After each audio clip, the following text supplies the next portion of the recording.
Hello students, good evening to all. আশা করি তোমরা সবাই ভালো আছো, তোমাদের পড়াশোনা ভালো চলছে। দেখো, সময়কে তোমাদের ভালোবাসতে হবে। আজ যে সময়টা তোমরা পাচ্ছ, কাল সে সময়টা নাও পেতে পারো। যে সময়টা তোমাদের পড়াশোনা করার সময়, সেখানে পড়াশোনাটাই করো। এইটা যেন না হয় যে অনেক দিন পরে যেন ভাবতে না হয় যে আমি যদি ওই সময় এই কাজটা করতে পারতাম তাহলে হয়তো আমার ক্যারিয়ারটা অন্যরকম হতো। মনে রাখবে, কোনো কাজ কিন্তু ছোট নয়।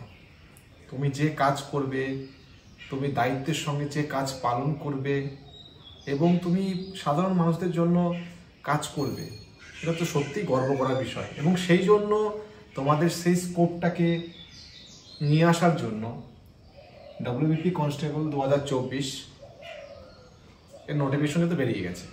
তো এই বছর একটা হিউজ চেঞ্জ হয়েছে সিলেবাসে। তোমরা সবাই জানো যে রিটেন এক্সাম একটাই হবে এবং সেটা 85 মার্কস ক্যারি করবে, যেটা তোমাদের মেইন এক্সাম ছিল সেইটাই। ওকে, তো কি কি টপিক এর মধ্যে রয়েছে আমি একটু ইনডেপথ আলোচনা করছি।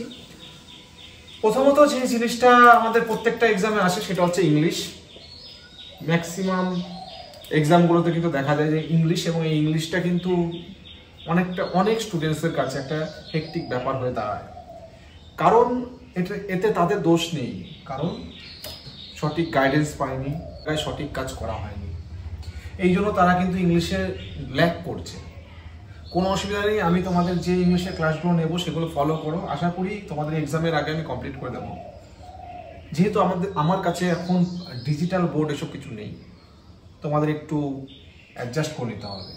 তো ইংলিশ থেকে বেসিক্যালি যেটা আমি ক্লার্কশিপ বা অন্যান্য এক্সামে বলেছি সেরকমই এখানেও কিন্তু ইংলিশে সেরকমই প্যাটার্ন রয়েছে, যদিও 10 নম্বরে। মনে রাখবে যে প্রত্যেকটা কোয়েশ্চেন ভুল করলে 1/4 নাম্বার কাটা যাবে। এটুকু খেয়াল রাখবে, যতটা কম নেগেটিভ করা যায় ততটাই ভালো। এবার নেগেটিভ কোন কোন ক্ষেত্রে তুমি গেস করে করতে পারো সেগুলো পরে আসবো। নেগেটিভ তো করা যায় না, গেস করে অনেক সময় অনেক 2-3টে কোশ্চেন করা যায়। সেগুলো অ্যাটেম্প কখন করবে সেগুলো আমি পরের ভিডিওতে বলবো।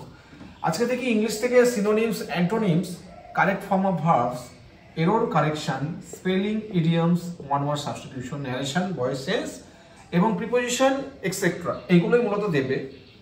সো এদের মধ্যে, এই বিষয়গুলোর মধ্যে কোনটাতে তোমরা সবাই বেশি ম্যাক্সিমাম একটু প্রবলেম ফেস করছো আমাকে একটু কমেন্ট বক্সে জানিও। আমি তাহলে বুঝবো, সেই অনুযায়ী তোমাদের সেটা শর্ট আউট করার চেষ্টা করব। তো এইগুলোর জন্য যে বইগুলো আমি বলেছি, সাজেস্ট করেছি, সেগুলো দেখবে আমার চ্যানেলে, ইউটিউব চ্যানেলে রয়েছে এবং ফেসবুক পেজেও রয়েছে। এটা দেখে নিও। অন্যান্য ভিডিওতে same chapters, okay, from the English subject. Okay, next হচ্ছে ইম্পর্টেন্ট ম্যাথ। ম্যাথ কেন ইম্পর্টেন্ট? কারণ ম্যাথটা তোমাদের প্র্যাকটিস করতে পার ডে 2 থেকে 3 ঘন্টা করে অ্যাটলিস্ট ম্যাথে টাইম দাও। যারা সায়েন্স ব্যাকগ্রাউন্ডের তাদের কাছে হয়তো ইজি, কিন্তু নন সায়েন্স ব্যাকগ্রাউন্ডে যারা রয়েছে তাদের কাছে কিন্তু যে কোনো এক্সাম ক্র্যাক করা যে কি কঠিন সেটা আমি ভালোভাবেই বুঝি। অনায়াসে সায়েন্সের যারা রয়েছে তারা অনায়াসে বলতে কি তাদের একটু খাটলে কিন্তু ম্যাথ তৈরি হয়ে যাবে, তাদের তৈরি করা। কিন্তু একটা নন সায়েন্স ব্যাকগ্রাউন্ডকে ক্রেডিট দিতে হবে যে এরকম স্টুডেন্ট সমাজ থেকে উঠে আসছে। ওকে, সবসময় অ্যাপ্রিসিয়েট করবে। ম্যাথ থেকে যে চ্যাপ্টারগুলো ইম্পর্টেন্ট সেগুলো আমি বলে দেবো অন্য একটা ভিডিওতে। আজকে মূলত ম্যাথ থেকে যে বইগুলো তোমরা ফলো করবে, একটা হচ্ছে ছায়া প্রকাশনী সুবিদ দাস। আমি স্পন্সর করছি না, বাট আমি সুবিদ দাসের বই থেকে বেসিকটা আমি স্টার্ট করেছি। যারা ইংলিশে পছন্দ করো তারা RS আওয়াল করতে পারো। RS আওয়াল কিন্তু বাংলা ভার্সনের কিন্তু অ্যারিথমেটিক রয়েছে, ওটা করতে পারো, বাট ওখানে অনেক ল্যাঙ্গুয়েজের সমস্যা রয়েছে। বেটার তোমরা যদি ইংলিশ বোঝো তা করতে পারো, আর না হলে ইউটিউব চ্যানেল আছে। এটার ক্ষেত্রে কিন্তু সুবিদ দাসের বা RS আওয়ালে কিন্তু তোমার জিআই রয়েছে, রিজনিং রয়েছে, এবং ইউটিউব ফলো করতে পারো একইভাবে। ওকে, তো এই দুটো তোমাদের কমপ্লিট হয়ে গেল। এখান থেকে কিন্তু 25-25-50, এইখান থেকে তোমাদের কিন্তু সবসময় তোমাদের এইম থাকবে, তোমাদের প্রাইম এইম থাকবে যে তোমরা এখান থেকে 43-4 এরকম নাম্বার যেন তুলতে পারো, অ্যাটলিস্ট 40+। ওকে, তুললে পর তোমরা সেফ জোনে থাকবে। আর ইংলিশ থেকে যতদূর চেষ্টা করবে মাইনাস যেন না চলে যায়, কারণ অনেকে কিন্তু মাইনাস চলে যাওয়ার চান্স আছে, অনেকে আন্দাজে করতে পারে। এই জন্যই বলি ইংলিশটা যেগুলো পারবে সেগুলো করবে, আর পরে যখন বুঝবে যে আমার কাট অফটা কাছাকাছি যাচ্ছে তখন করা যেতে পারে, সেই বিষয়ে পরে বলবো। বাট ইংলিশটা চেষ্টা করবে, ইংলিশে 4-5টা অ্যাটলিস্ট রাইট করা। হ্যাঁ, তার জন্য একটু ভালো করে পড়তে হবে, চিন্তা করার কোনো দরকার নেই, আমি করিয়ে দেবো। এবার আসি জেনারেল অ্যাওয়ারনেস, যেখানে 25 নম্বর রয়েছে। এবং আমার মনে হয় জেনারেল অ্যাওয়ারনেসের মধ্যে অনেক কিছু তোমাদের পড়তে হবে। কার্তিক চন্দ্র মণ্ডলের জিওগ্রাফি, কেন জিওগ্রাফি কার্তিক চন্দ্র বলছি, কারণ হচ্ছে কার্তিক চন্দ্র মণ্ডলের কিন্তু স্যারের বইটা যেটা রয়েছে সেখানে কিন্তু ওয়েস্ট বেঙ্গল জিওগ্রাফিটা রয়েছে, এবং ওখানে কিন্তু তুমি টেক্সট বই যদি পড়ো পুরোটাই যাবে।